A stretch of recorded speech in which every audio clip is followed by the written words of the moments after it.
할렐루야. 오늘도 말씀을 통해 찾아오신 주님께서 말씀을 들을 때 더 가까이 만나주심으로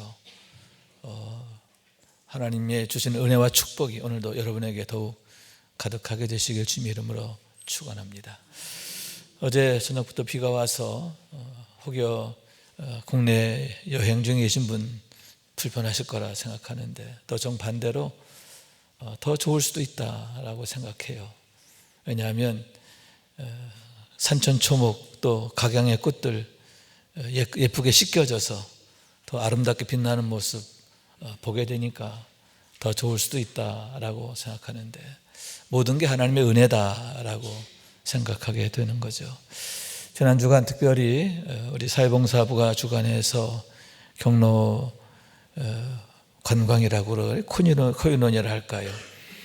우리 어르신들 섬김의 시간을 갖게 되었는데 참 좋아들 하셨어요. 어디를 가느냐도 중요하지만 더 좋아하셨던 것, 평생 함께 영적 동반자로 살아오신 믿음의 가족들과 함께 하는 시간이니까 더 좋았던 게 아닌가 생각하게 되는데, 여러분 이런 행복한 영적 동행이 금년 한 해에도 내년에도 계속되고 주님 앞에 가는 그날까지 늘 복되시기를 주님 이름으로 축원합니다.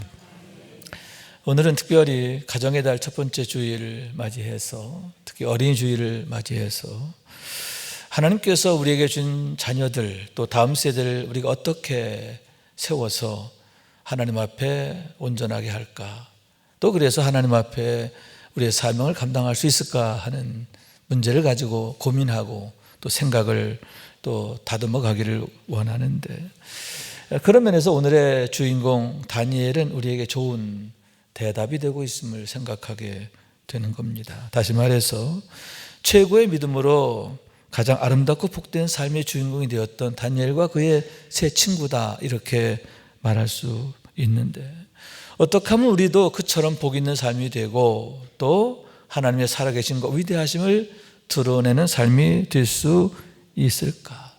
특히 우리 자녀들에게 그런 축복이 있게 된다면 얼마나 좋을까 하게 되는데, 다니엘에게서 그 대답을 찾고 또 방법을 배우게 되기를 원하는 겁니다.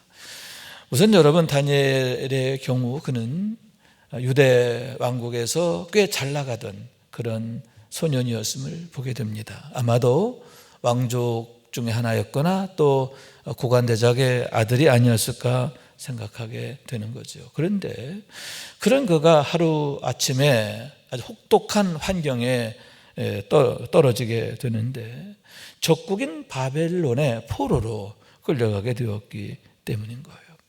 주전 605년에 되어진 일인데요. 바벨론의 왕 느부갓네살이 유대를 침공해 왔고, 이에 당시의 유대 왕 여호야김이 항복을 하게 되는데, 그로 인해서 막대한 배상금을 지불하고 또 성전의 귀한 보물들을 약탈당하게 되고, 또 그와 함께 왕족과 귀족의 자녀들 중에서 일부를 인질로 보내게 되는데, 그 인질 중에 하나가 다니엘이 되었기 때문임을 보게 되는 겁니다. 다행인 것은 당시 바벨론 왕 느부갓네살이 매우 관대한 정책을 펼쳤어요. 그리고 그는 세계 경영에 대한 남다른 비전을 갖고 있었는데, 그러므로 해서 각 나라와 민족을 정복하면 그 나라에서 잡아온 인질들 중에 지혜가 있고 또 학습 능력이 있고 또 자질이 좋은 소년들을 선별해서 그들에게 좋은 음식을 먹이고 또 3년 동안 바벨론의 언어와 학문을 가르치게 해서 그들을 등용하게 되었다라고 하는 말씀인 거예요. 4절과 5절의 말씀이지요. 곧 흠이 없고 용모가 아름다우며 모든 지혜를 통찰하며 지식에 통달하며 학문에 익숙하고 왕궁에 설만한 소년들을 데려오게 하였고, 그들에게 갈대아 사람의 학문과 언어를 가르치게 하였고, 또 왕이 지정하여 그들에게 왕의 음식과 그가 마시는 포도주에서 날마다 쓸 것을 주어 3년을 기르게 하였으니 그 후에 그들은 왕 앞에 서게 될 것이더라, 이렇게 말씀하고 있는데, 그것이 바벨론 왕 느부갓네살의 아주 혁신적인 프로젝트였다라고 하는 말씀인 거죠. 그렇게 함으로써 좋은 인재들을 발굴하여 바벨론 제국의 그 지경을 넓혀가게 되었고, 또 그러면서 각 나라와 민족들을 이제 복종시키게 되었음을 보게 된다라고 하는 거예요. 그러나 여러분, 그럼에도 여전히 인질은 인질이지요. 언제든 왕의 마음이 바뀌면 한순간에 목숨이 날아갈 수 있는, 그러므로 해서 다니엘과 그의 세 친구들은 바벨론 땅에서 마치 살얼음 판을 걷는 것과 같은 그런 상황이 있었음을 보게 되는데, 하루아침에 유대 땅에서 매우 존귀하고 또 떵떵거리며 살던 그들이 하루아침에 그런 비참한 상황으로 전락하게 되었다라고 하는 거죠. 그런데 여러분, 그런 처지에 있던 다니엘과 그의 세 친구가 어느 날 그들의 책임자인 환관장에게 이런 조건을 요구하게 되는데, 8절 말씀이지요. 다니엘은 뜻을 정하여 왕의 음식과 그가 마시는 포도주로 자기를 더럽히지 아니하리라 하고, 자기를 더럽히지 아니하도록 환관장에게 구하니, 이렇게 말씀하고 있는데, 어쩌면 자신의 모든 것을 파멸케 할 수 있는, 자신의 모든 것을 파탄케 할 수 있는 너무나 무모하고 위험한 조건을 요구하게 되었다라고 하는 거예요. 왜냐? 왕의 음식과 포도주로 자기를 더럽게 하지 않겠다 하는 그 말은 왕을 능멸하는 것이기 때문에, 바벨론 왕을 능멸하는 것이다 하는 거예요. 그렇기 때문에 그것은 죽으면 죽으리라 하는 마음의 각오가 아니고서는 결코 할 수 없는 요구임을 보게 되는 거예요. 그런데 여러분, 너무나 감사하게도 기적 같은 일이 일어나는데 뭐냐? 환관장이 그들에게 대하여 긍휼을 베풀게 되었다라고 하는 거죠. 9절 말씀이에요. 하나님이 다니엘로 하여금 환관장에게 은혜와 긍휼을 얻게 하신지라. 아멘. 하나님께서 환관장의 마음을 감동하셔서 다니엘에 대하여 노여워하거나 진노하지 않고 오히려 어떻게 긍휼한 마음을 품게 했다, 그런 얘기예요. 그래서 오히려 이렇게 타이르게 됩니다. 내가 내 주 왕을 두려워하노라. 그가 너희 먹을 것과 마실 것을 지정하였거늘 너희 얼굴이 초췌하여 같은 또래의 소년들만 못한 것을 그가 보게 할 것이 무엇이냐? 그렇게 되면 너희 때문에 내 머리가 왕 앞에서 위태롭게 되리라 하니라. 야, 그러면 안 돼. 만약 그러다가 너희가 좀 비리비리하게 되거나 그렇게 되면, 다른 소년들보다 못하게 되면 너희만 망하는 게 아니라 나도 망해, 나도 죽어 라고 하면서 그들에게 타이르게 되었다 하는데, 마치 부모가 자녀를 타이르듯 사랑으로 타이르게 되었음을 보게 되는 거죠. 그러나 여러분, 다니엘과 그의 세 친구는 물러서지 않고 재차 요구하죠. 그러면 열흘간만 시험해 보십시다. 그래서 열흘이 지난 후에 우리가 당신이 생각한 대로, 걱정한 대로 우리가 약해지면 우리가 당신 말을 듣고, 만약 그렇지 않으면, 그렇게 해도 우리가 더 좋아지면 우리 뜻대로 해주세요. 이렇게 약속을 받게 되었고, 시험적으로 열흘 동안 이제 채식과 물만 먹게 되는 겁니다. 그런데 대반전이죠. 열흘의 결과입니다. 그들의 얼굴이 더욱 아름답고 살이 더욱 윤택하여 왕의 음식을 먹는 다른 소년들보다 더 좋아 보인지라. 할렐루야. 여러분, 나빠질 줄 알았는데 오히려 더 좋아졌다는 거예요.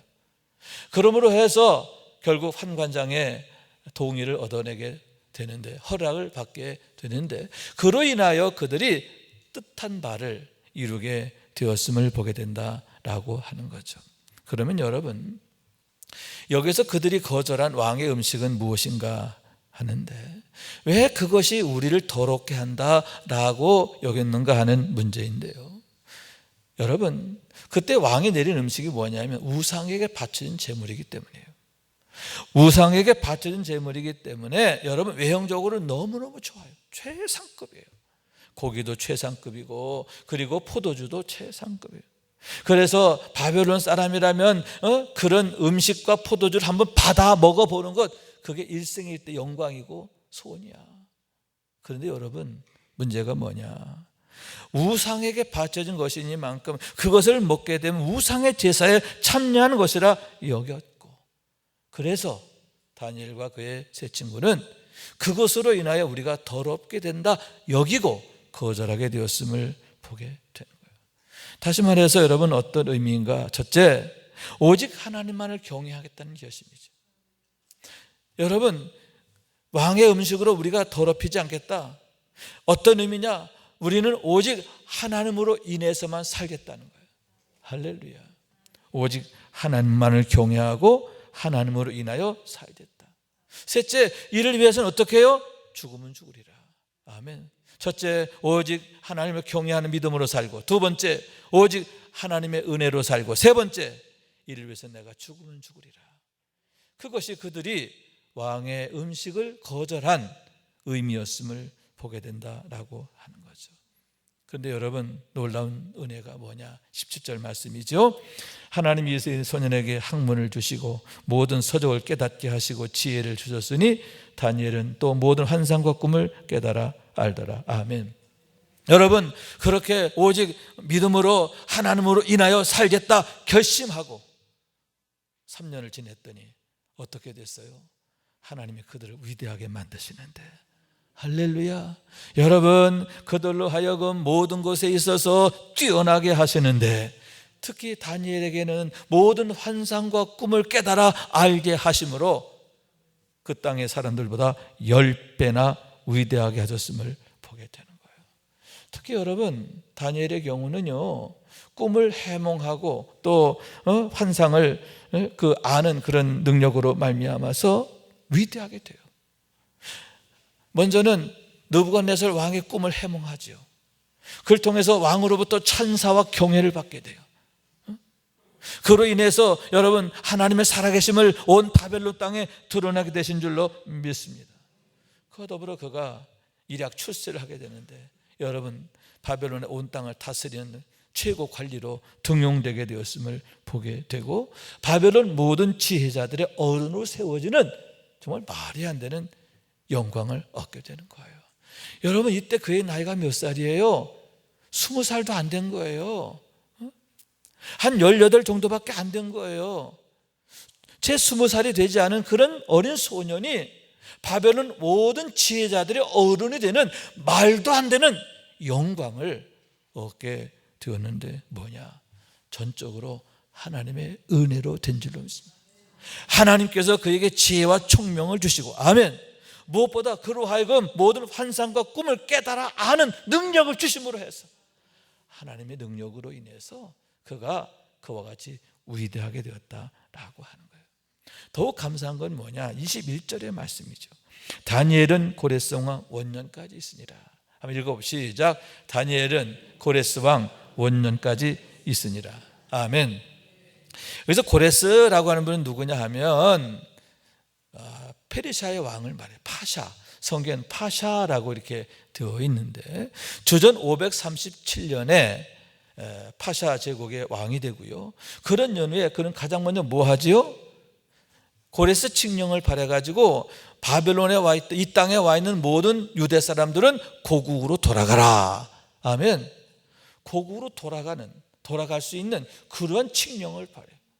돌려보내면서 그냥 보낸 게 아니라 사서 돌아가 성전을 재건하고 이를 위해서 아주 돈까지 들려보내는 그런 말이 안 되는 일을 하게 되는데, 이때로부터 68년 후의 일이다라고 할 수 있는데, 그때까지 다니엘이 있으니라 이렇게 말씀하고 있는 거예요.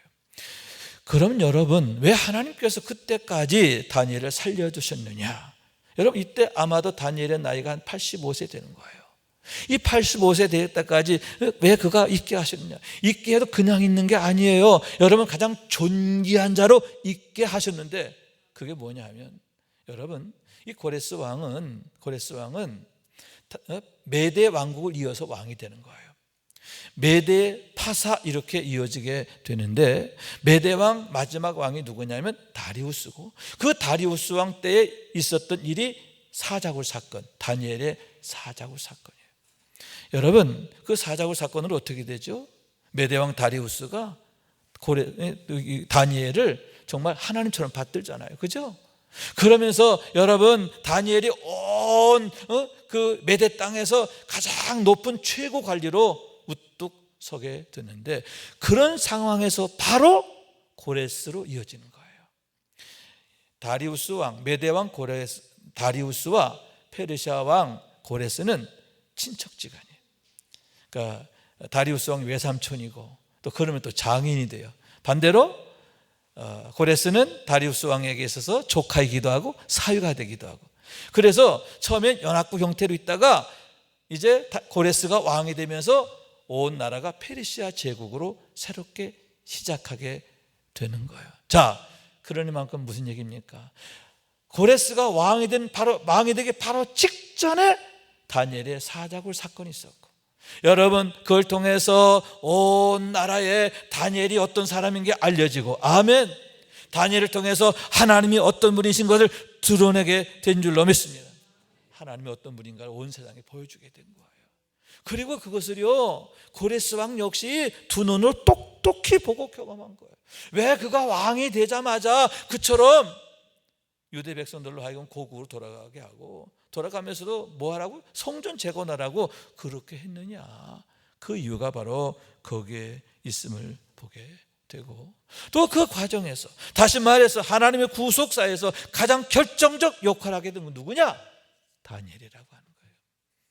그런 의미에서 여러분, 다니엘의 그 삶이 얼마나 값지고 복되게 되었는가 하는데, 여러분, 얼마나 가치 있고 또 의미 있는 삶이 되었는가 하는 얘기인 거예요.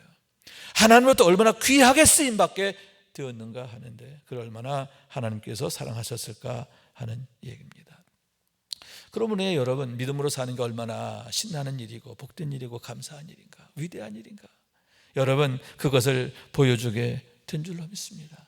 왜 우리가 믿음으로 살아야 하고 또 더욱 큰 믿음을 사모해야 되는가, 그 이유를 생생하게 보여주게 된 줄로 믿습니다. 그런 의미에서 우리는 어떤 믿음이고 우리 자녀들은 어떤 믿음이 되어야 하겠는가 하는 얘기인 거예요. 여러분, 다니엘처럼 뜻을 정하여 오직 하나님만을 경외하고, 아멘, 하나님으로 인하여 살고자 하는 믿음의 결단을 하게 되길 원하고, 그로 인하여 여러분 가장 축복된 삶이 되기를 원합니다.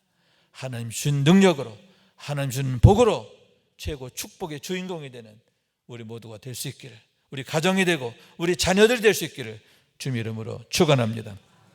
그러면 어떻게 해서 다니엘과 그의 세 친구처럼 정말 놀라운 믿음의 결단을 하게 되었는가라고 하는 얘기인데, 그들이 믿음으로 뜻을 세움에 있어서 다음에 세 가지가 중요했음을 보게 되는 거예요. 첫째는 부모들의 신실한 믿음이다라고 하네요. 따라요. 부모들의 신실한 믿음.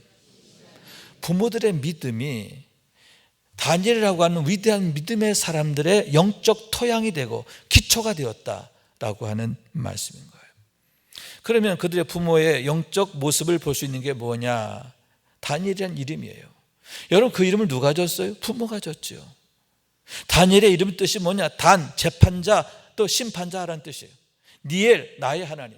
그러니까 다니엘이라는 이름의 뜻은 나의 하나님은 재판자이시다, 심판자이시다 라는 뜻인데, 왜 그런 이름을 지었을까? 부모의 믿음을 나타내는 거죠.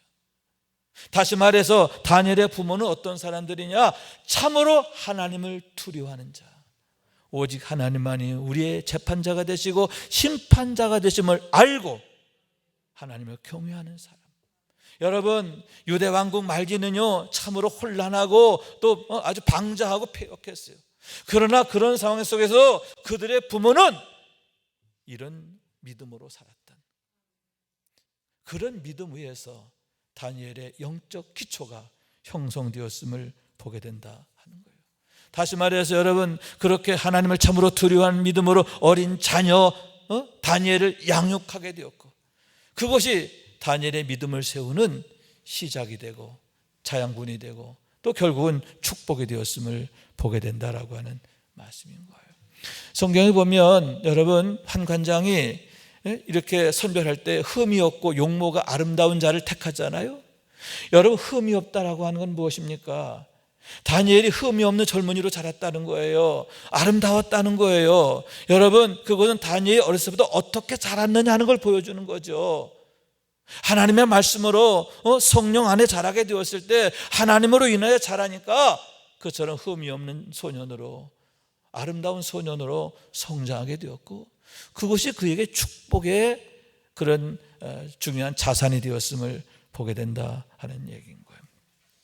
그런 의미에서 여러분들 우리가 기억하고 생각해야 할 이 얘기 중에 하나가 이런 얘기죠. 어떤 목사님이 이제 모 집사님 신방을 하게 되었는데 교회에 나름대로 열심히 활동하는 그런 집사님 내외입니다. 집사님 댁을 이제 찾아가서 문을 쾅쾅쾅쾅 두드렸더니 마침 마당에서 아들이 놀고 있다가, 이번 초등학교 갓 들어간 아들 놀고 있다가 뭐라고 그랬다고요? 아빠, 엄마, 김 목사 왔어, 김 목사 왔어. 그러면서 뛰어들어갔다는 얘기잖아요. 김 목사님이 아니고, 우리 목사님이 아니고 누가요? 김 목사 왔어, 김 목사 왔어. 여러분, 그 아들의 그런 말은 무엇을 나타냅니까? 평소 그들의 부모가 아이 앞에서 자기들의 담임 목사를 어떻게 여겼는가 하는 걸 보여주잖아요. 그죠? 부모들이 평소에 김 목사 그랬으니까 애가 그러는 거잖아요. 다시 말해서 부모의, 그 어린 젊은 부모의 영적인 모습, 교회 안에서는 목사님 했을지 모르지만 개인적인 자리, 가정에서는 김 목사 그랬단 말이죠. 다행히 이 목사는 아니라 다행이에요. 김 목사였다 그래. 그러니까 우리 교회는 아니야. 그러니까 여러분, 그런 영적 상황이, 영적 모습이었을 때, 그런 영적인 그런 상황에서 여러분, 그들이 과연 담임 목사 영적 지도를 어떻게 받아들일까? 또 담임 목사가 강단에서 말씀을 전할 때 그 말씀을 어떻게 들을까? 과연 하나님의 말씀으로 들을까? 하나님의 말씀을 들려질까? 과연 은혜가 되고 아멘이 될까? 과연 그들에게 믿음이 생기겠냐는 거예요. 그러면 여러분, 그 믿음이 그들만의 문제가 아닌 자녀에게도 말이에요. 그 자녀에게 과연 어떤 영적 훈육이 되어지고 그 자녀는 과연 앞으로 어떤 믿음의 사람으로 자라게 되겠느냐, 제대로 된 믿음으로 자라겠느냐라고 하는 걱정인 거죠.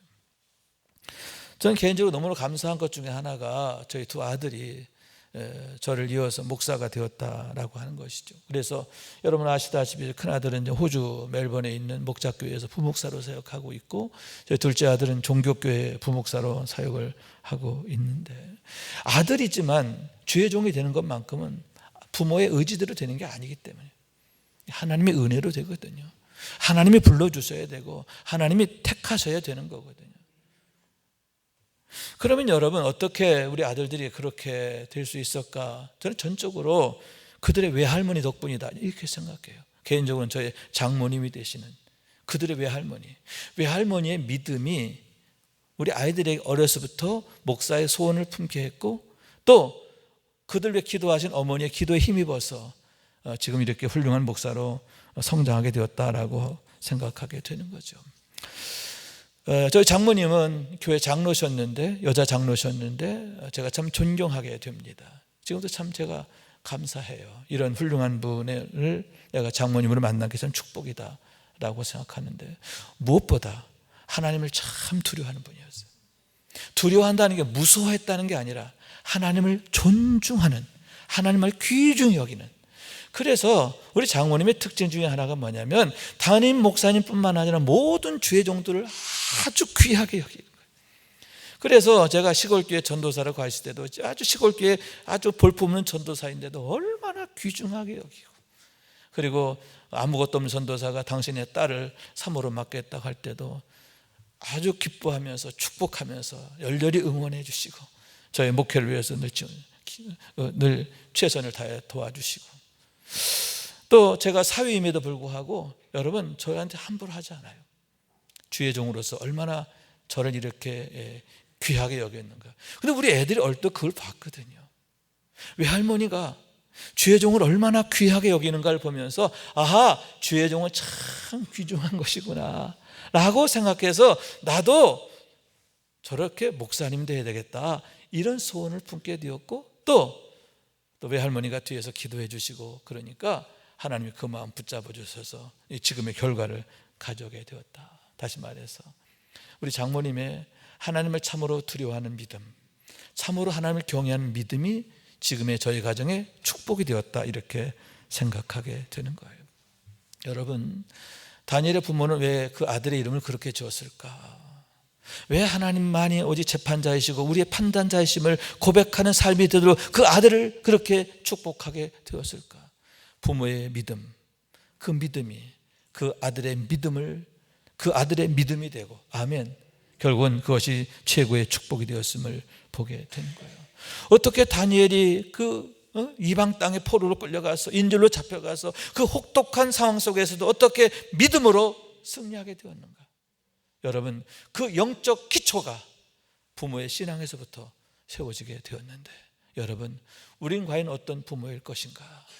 우리 자녀에게 어떤 영적 유산을 물려줄 것인가 하는 문제인데, 여러분, 다니엘의 가정처럼 축복의 유산, 최고의 믿음의 유산을 물려주는 부모들이 되고 가정들이 될 수 있기를 주님의 이름으로 축원합니다.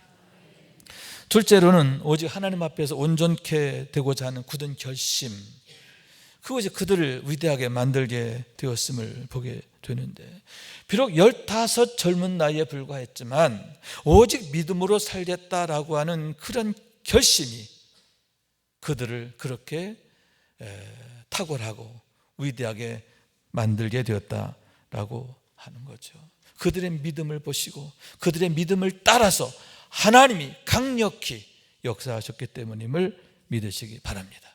그들의 믿음이 남달랐던 만큼 하나님의 은혜와 축복도 남다르게 되었음을 믿으시기 바랍니다. 그러면 어떻게 그들은 그런 믿음을 결심하게 되었을까? 어떻게 그처럼 내가 믿음이 아니면 죽으면 죽으리라, 죽으면 죽으리라는 결심을 가지고 하나님을 선택하게 되었을까? 하나님이 어떤 분인지를 알았기 때문인 줄로 믿습니다. 여러분, 선하신 하나님, 인자하신 하나님, 능하신 하나님, 영원하신 하나님뿐만 아니라 우리의 생사화복을 주관하신 하나님, 하나님이 어떤 분인가 하는 것을 그는 알았다. 왜냐하면 보았어요. 성경을 통해서 어떻게 아브라함이 되고, 아멘, 어떻게 그들의 조상이 바로의 손에서 벗어나게 되고 홍해를 마른 땅으로 건너게 되고, 여러분, 광야, 그 무서운 5개의 광야를 건너가게 되고 가나안 땅에 이르게 되었는가? 여러분, 요단강 건너는 것도 마찬가지예요. 요단강 역시도 마른 땅으로 건너게 된 줄로 믿습니다. 그 견고한 여리고성도 무너지고 그 강대한 7 족속도 이스라엘 백성들 앞에서 패배하게 되는데, 그 비결이 뭐냐? 하나님이 그들과 함께 하시니까, 하나님이 그들을 도우시니까 그렇게 위대하게 됐다는 거잖아요.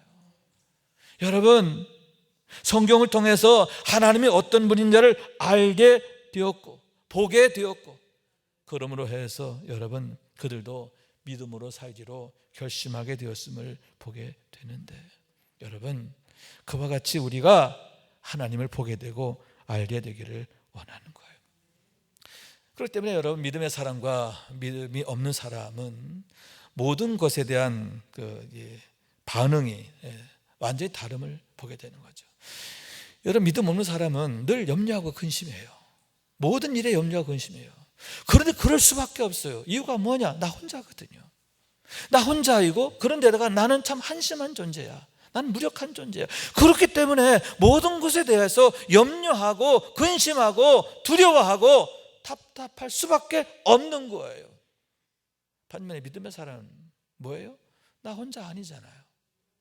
능력이신 하나님이, 신실하신 하나님이, 좋으신 하나님이, 나를 사랑하신 하나님이 나와 함께 하시잖아요. 혼자가 아니란 말이에요. 그렇기 때문에 나는 약해도 하나님은 능하시기 때문에, 능하신 하나님이 나를 사랑하시기 때문에, 그걸 내가 알기 때문에 어려움 만나도 두려워하고 걱정하는 게 아니라 뭐예요? 기도하는 거잖아요. 믿음으로 기도하게 되고 믿음으로 하나님이 하실 일을 기대하게 되고, 아멘, 그러면 기뻐하는 거예요. 하나님이 나타내실 소망과 축복을 인하여 기뻐하게 되는 줄로 믿습니다. 왜 다니엘이 사자굴 앞에서도 그처럼 그는 염려하거나 근심하지 않고 기도하게 되었는가? 기도할 때도 그냥 기도한 게 아니잖아요. 문 활짝 열어놓고 다 보라고 하면서 기도하잖아요. 사자굴 속에 던져지는 거 걱정하지 않잖아요. 왜냐? 나의 생사복이 하나님 손에 있어. 할렐루야. 하나님은 합력하여 선을 이루시는 하나님이셔. 내가 믿음으로 행하면 하나님은 반드시 나에게 가장 좋은 것으로 응답하시고 갚아주시는 하나님이야. 그걸 아는 거죠. 그런 믿음이 그를 위대하게 만들었음을 보게 되는 거예요. 그렇기 때문에 우리에게 가장 중요하고 우선한 게 우선해야 할 게 뭐냐? 우리에게서 가장 중요하고 또 우선해야 할 일이 뭐냐? 믿음이라는 거예요. 지식이 아니에요. 믿음이라는 거예요. 왜 우리 자녀들에게 성경을 가르쳐야 되고, 그리고 여러분 우리 자녀들에게 성령께서 마음을 열어주셔서 하나님을 보게 하소서, 알게 하소서 이렇게 중보기도 해야 되느냐? 여러분 우리 자녀들이 얼마나 좋은 대학을 들어가고 좋은 직장을 들어가고 이게 우선이 아니란 말이에요. 과연 우리 자녀들에게 하나님을 아는 지식이 있냐는 거예요. 믿음이 있냐는 거죠. 그래서 하나님이 함께 하시는 삶이 되느냐는 거예요. 하나님이 도우시는 삶이 되느냐는 거예요. 여러분 사람의 수단이 아무리 뛰어나도 하나님의 능력에는 어림없는 거예요. 차원이 다른 거예요. 여러분 믿음으로 이런 놀라운 축복의 차원을 이루어가는 우리 가정이 되고 자녀들 될 수 있기를 주님의 이름으로 축원합니다. 셋째로는 여러분 다니엘에게 좋은 친구들이 있었어요. 하나님이 그에게 3명의 좋은 친구를 붙여주심으로 해서 그가 힘을 얻었고 이렇게 뜻을 이루게 되었음을 보게 된다라고 하는 말씀인 거예요. 그럼 여러분 여기에서 그의 세 친구는 어떤 의미일까 하는데, 여러분 우리의 가정이고 또한 교회인 줄로 믿습니다. 하나님께 이 땅에 세우신 가정, 이 땅에 세우신 교회, 그것이 바로 다니엘의 세 친구와 같은 의미다라고 하는 말씀인 거예요. 그런 의미에서 여러분 우리의 가정이 어떤 가정이 되고 우리 교회가 어떤 교회가 되어야 되느냐. 여러분 만약 다니엘의 세 친구가 믿음이 없어 그래가지고 사사건건 반대해, 야 그러면 안 돼, 그러면 우리 다 죽어, 얼마나 힘들었을까요? 그러나 여러분 맞아, 그렇게 살아야 돼, 더 기도하자, 더 힘을 내자, 할렐루야, 믿음으로 하나가 되고 아멘, 믿음으로 서로 격려하고 아멘. 그러니까 이런 놀라운 일을 다니엘만이 아니라 그의 세 친구들도 똑같이 경험하잖아요. 똑같이 위대하게 되잖아요. 여러분 우리 가정이, 우리 교회가, 우리 속회가, 우리 선교회가, 우리의 교회 학교가 어떤 모습이 되어야 할까?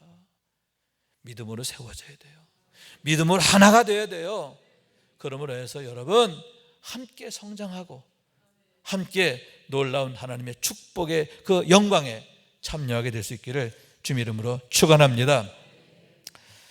그러면 여러분 이제 결론의 말씀 드립니다. 우리가 가장 구할 게 뭐냐, 가장 중요한 게 뭐냐? 그래요. 왜 하나님께서 다니엘과 세 친구를 이렇게 위대하고 복되게 하셨느냐? 오직 믿음으로 살겠다는 결심이잖아요.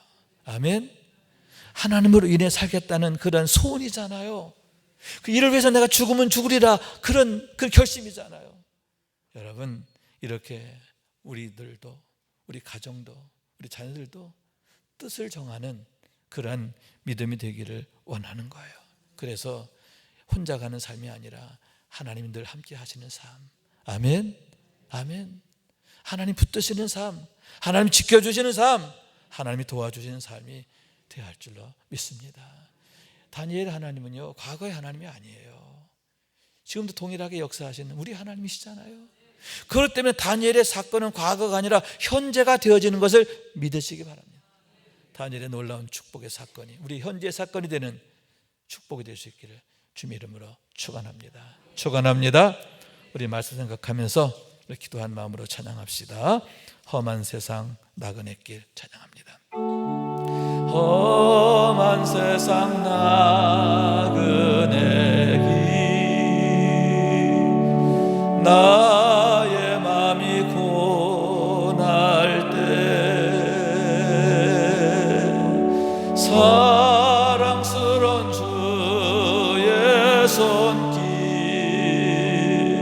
내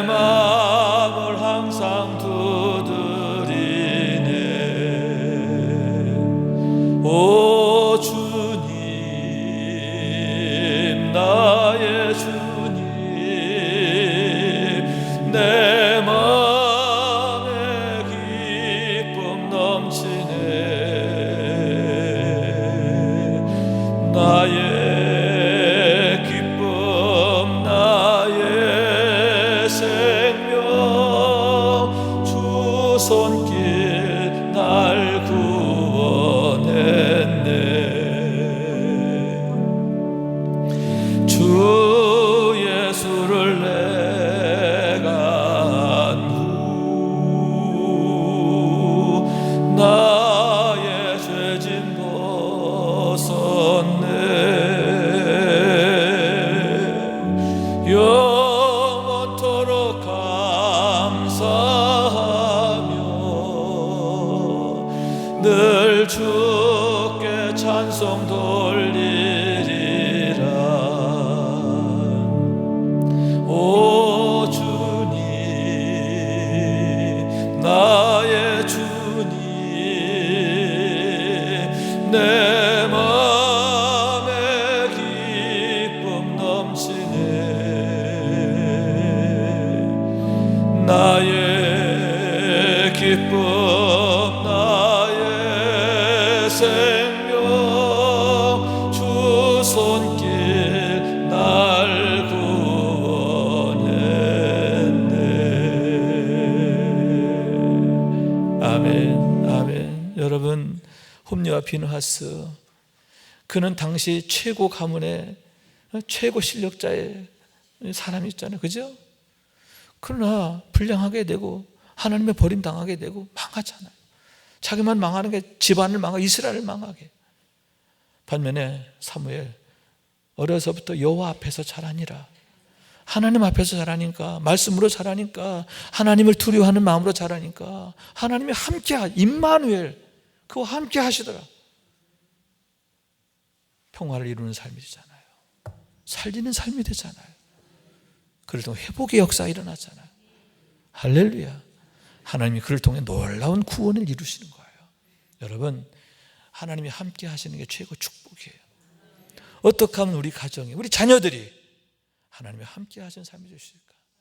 여러분, 여기에 가장 중요한 우리의 숙제가 있음을 알고 이를 위해 더 믿음으로 기도하고 힘쓰고, 그래서 믿음으로 세워지는 우리 모두가 될 수 있기를 주님의 이름으로 축원합니다.